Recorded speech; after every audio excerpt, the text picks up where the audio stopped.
Welcome to the Prepped and Polished podcast, the podcast that empowers you to take control of your education. Featuring weekly interviews with influencers in the world of education, as well as tutoring tips, lessons, and updates. And now, here's your host, Alexis Avila. Hi everyone, this is Alexis Avila of Prepped and Polished, a tutoring and test prep firm that provides in-person and online tutoring for the SAT, ACT, grad school tests, private school tests, academic subjects such as math, science, English languages, and study skills coaching. For more information, please check out PreppedAndPolished.com.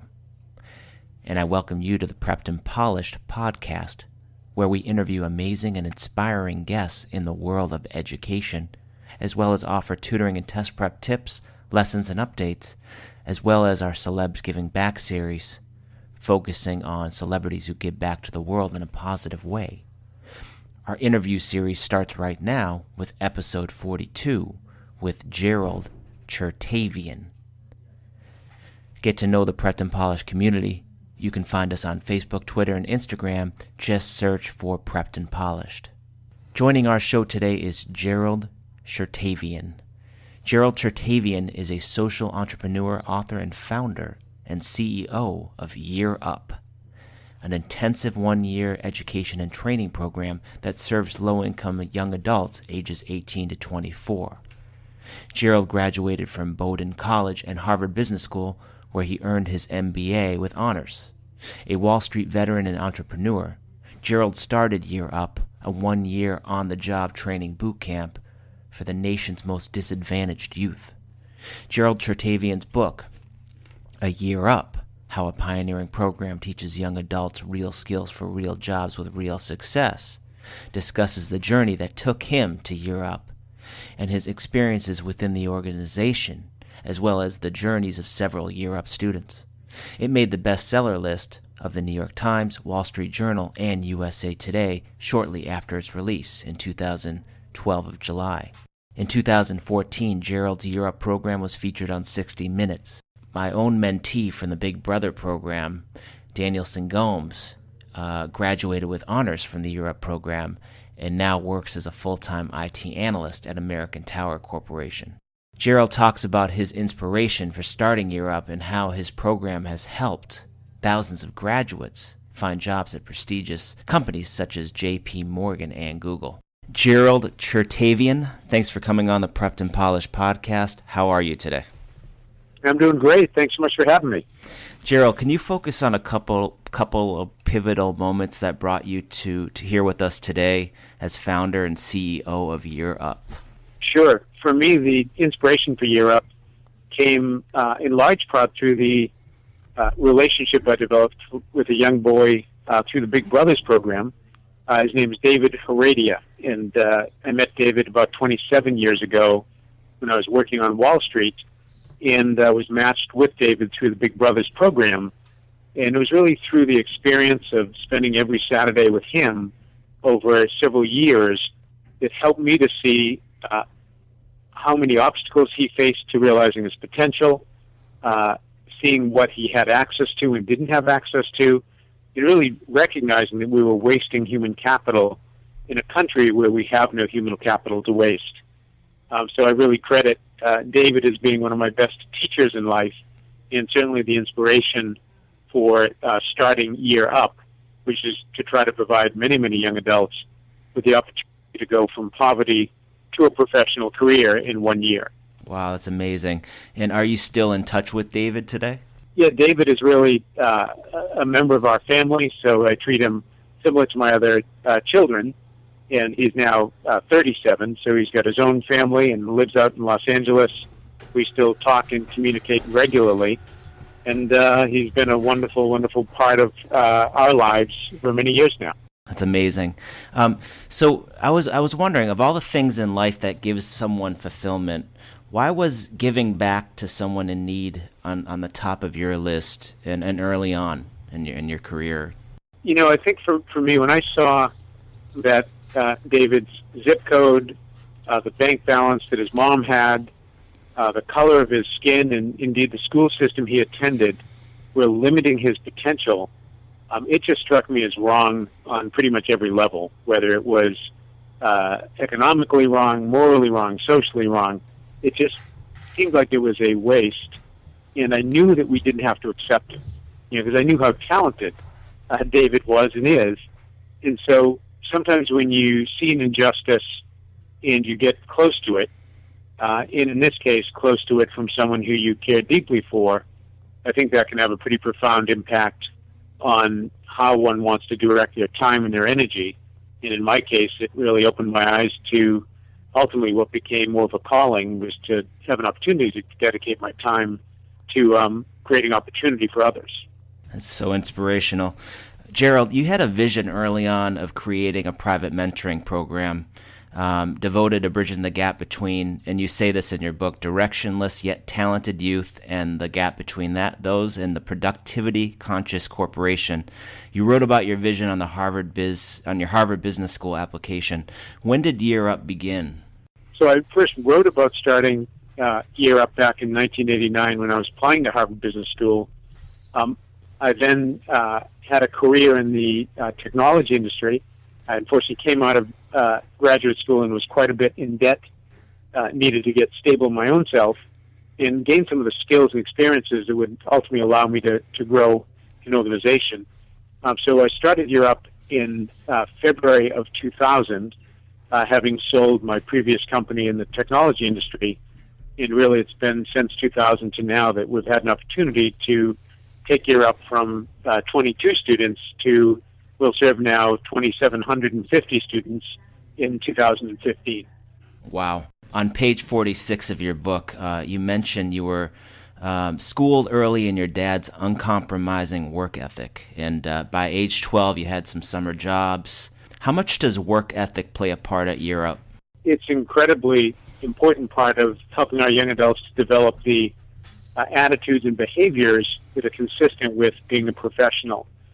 I think if you surveyed, 100 folks who were deemed successful, in, maybe had positions of power and influence and were leaders, that my guess is one of the things you would find as a correlation is they all worked hard.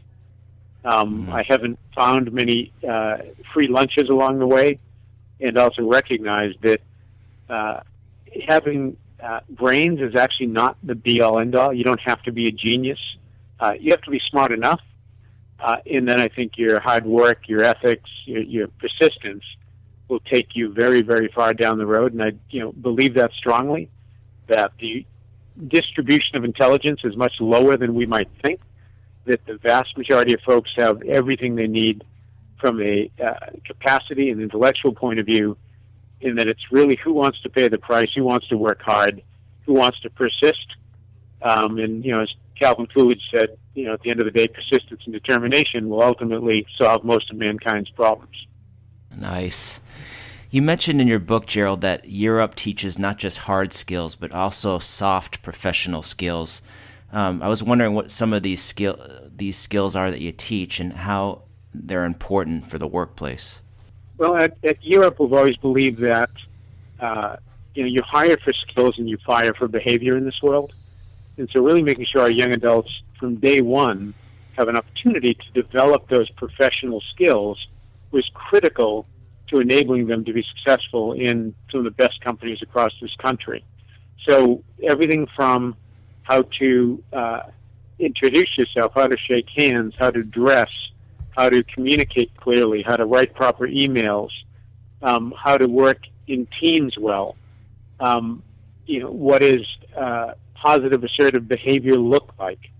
How do you help a young adult to develop those behaviors that are consistent with being a young professional? And so we have a whole course that's been really improved and innovated over the years to help young adults to build those attitudes and behaviors, and then take those into the business world, where we've been told by many of our partners that our students are better than college graduates who haven't really had exposure to what it looks like to be a professional in the work world. Absolutely. What would you say has surprised you about Year Up from when you started to where it is now? Well, I didn't anticipate when we started with that first 22 students that we now collectively have served 10,000 young adults. So if you said to me back in 2000 that, so I can honestly say the first business plan I wrote said that if in my whole life we got to 10,000 young people, we will have achieved our ultimate ambition. And the fact is we've already achieved that goal, and I feel like we're just getting started. So I guess what surprised me is that we underestimated the potential to grow the organization and are happily embarking on taking it to 10,000 students per year rather than 10,000 cumulatively. Wow, and I think that answers my next question, what the future of Year Up is. So, congratulations. Thanks. It's a question I'll pause on for a minute, because in addition to growing to serve 10,000 young adults per year, Europe also spends quite a lot of time and effort on systems change. So, the fact that Europe exists is a testament to the systemic dysfunction that exists within our K-12 and post-secondary systems. So if those systems were working as well as we would all want, you wouldn't have a need for a Year Up. So Europe does spend, a considerable amount of its time and energy looking at what are the underlying systems that are creating the opportunity divide, and then how do we impact those over the course of our own history. So that means we do everything from educate policymakers at state and federal levels. It means that we work with businesses to help them change their practices of where they hire and how they hire, what they require someone to have before they apply for a job. And it goes as far as, most recently, we launched a $25 million ad campaign with the Ad Council called Grads of Life. The website is gradsoflife.org. And that is not Year Up branded, but it's branded more broadly to help employers see this population as a viable source of talent and to help employers lean into providing opportunity youth with internships, training, hiring, and mentoring experiences. That's amazing. Gerald, my little brother Danielson graduated from Somerville High in 2010. And he didn't have a lot of options after high school, so I took him to Year Up, I think actually before high school, and he wasn't really into it at first. I don't think he got it, frankly. So he goes to Bunker Hill, struggles a couple semesters, then I take him with my wife to Year Up a second time, and he gets it. And then he thrives, he graduates on top of his class. Now he's at American Tower as a full-time analyst. Is this a Year Up story you've heard before? I've heard that story not hundreds but thousands of times. And what I will say, though, is the role you played in that young person's life to give them the vision for what could be, the support to tell them, which I'm sure you did many times, that you can do this, that I believe in you, and that recognizing that so many individuals have had those types of positive, supportive relationships, and therefore it's been helpful to them as they've grown. But some of the young adults we serve, and indeed perhaps your little brother, may not have had access to that in the same way. And so, when each one of us leans into a young person who needs that, you really have the power to help them to unlock their true potential, like you've done with Daniel. And it's, for me, pretty profound. And indeed, it's something that if we can all, as I say, put our last names on just one other human being, we can change this country. Absolutely. Gerald, what would you say is the most rewarding part of your work?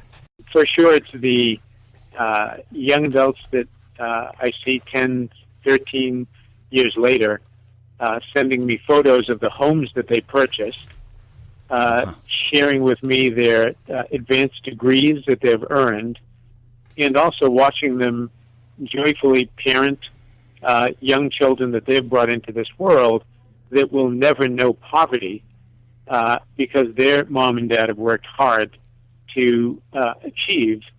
And the fact is to watch our young adults break those cycles of poverty and then to pass on the benefits of that to their children is deeply humbling and to be part of and to witness. And so it's a great source of joy and inspiration. Your parents had a quote in their kitchen growing up that that always jumped out at you, and it's the person who risks nothing, does nothing, has nothing, is nothing. He may avoid suffering and sorry, but cannot learn, feel, change, grow, or love. Only a person who takes risks is free. What does this quote mean to you? Well, that was a quote that my mother had given to me. And, I think often we can constrain ourselves in our own kind of mental prisons as to who we are, what we're good at, what we're not good at. You hear young people say, oh, I'm bad at math, or I can't do this. And, I think psychologists would tell us pretty clearly that that's generally not true, that we create our own sense of what we can and can't do, and that can often limit the opportunities that we try to seize on, limit the kind of steps that we take to move forward. So I guess I've always believed that, I don't have to be an expert in something if I commit to try to learn it and commit to move in a direction that it may take a while, but you'll eventually get there. So, every time you try to learn something, you're taking a risk. The risk is you may not learn it. You may fail at it. But, the taking of risks itself is a freeing endeavor. And my guess is the vast majority of times you end up stronger, more educated, more confident as a result of taking that risk and moving in a direction that may at first feel uncomfortable. Nice.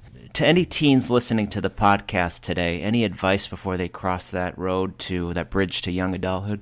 I think, so I watched my little brother David, who from day one, David, when I said, you want to go play baseball or basketball, he'd say, nope, I want to go draw.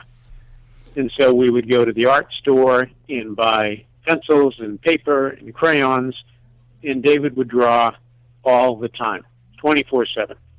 And we talked a lot about where he wanted to go, and it was very clear that he had a deep, deep passion for art and was a deeply creative individual. And so we talked about, okay, what would a career in art look like, in knowing it was his passion? And what we agreed on came true, is we said, look, it is a hard path to make a living. You can have kind of feast or famine depending on how in need your services are. But if you stick to this because you're passionate about it, it will ultimately come good. And I'm so pleased to say David now runs a successful business. It's an animation company. He does design, animation. He's actually done some work around music videos recently as well.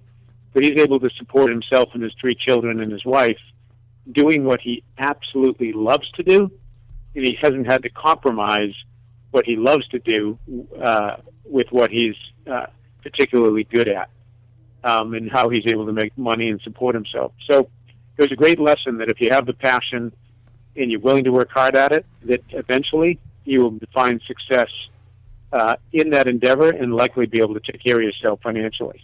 So great.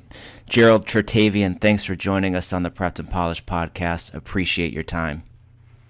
Thank you so much for having me. I appreciate it. Appreciate all the good work you're doing, and wish you all the best. This wraps up our show today with Gerald Chertavian. To learn more about Gerald's amazing work with Year Up, visit his site, www.yearup.org, www.yearup.org. Thank you for joining us on the Prepped and Polished podcast.